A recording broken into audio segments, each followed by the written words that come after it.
Our life is short, আমাদের জীবনটা অনেক ছোট, but we have to do many thing, কিন্তু আমাদের অনেক কিছু করার আছে। হিউম্যান লাইফ ইজ নাথিং, মানুষের জীবন কিছুই নয়, but the collection of moment, অনেকগুলা মুহূর্তের সংগ্রহ। So we must not spend a single moment in vain, তাই আমাদের উচিত নয় একটা মুহূর্ত নষ্ট করা। To kill time is too short an life, বলছি সময় নষ্ট করলে মানুষের লাইফ অনেক ছোট হয়ে যায়। Time and tide wait for not, সময় এবং নদীর স্রোত কারোর জন্য অপেক্ষা করে না, ঠিক আছে। চলো সেকেন্ডটা দেখবো। Health is the root of all happiness, স্বাস্থ্যই হলো সকল সুখের মূল। A man without health can not become happy in life, একজন ব্যক্তি যার স্বাস্থ্য নেই সে কখনো সুখী হতে পারে না। Good health is the key to success as well, ভালো স্বাস্থ্য হলো মানুষের সফলতার চাবিকাঠি সর্বোপরি। To build good health regular exercise is necessary, ভালো স্বাস্থ্য তৈরি করার জন্য নিয়মিত শরীরচর্চা করতে হবে।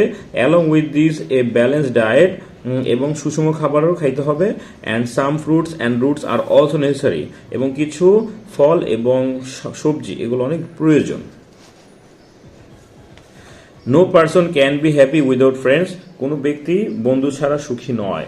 The heart is formed for love and can not be happy without the opportunity of giving and receiving affection, মানুষের হৃদয়টা তৈরি হয়েছে ভালোবাসা দিয়ে, এটা কখনোই সুখী হতে পারবে না যদি আরেকজনকে এবং ভালোবাসাটা দেওয়া এবং নেওয়ার অপরচুনিটি না থাকে।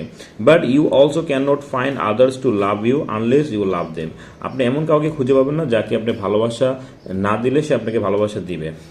লাভ is only to be obtained by giving love in return, ভালোবাসা হলো এমন একটা জিনিস যেটা অর্জন করা হয় দেওয়ার মাধ্যমেই।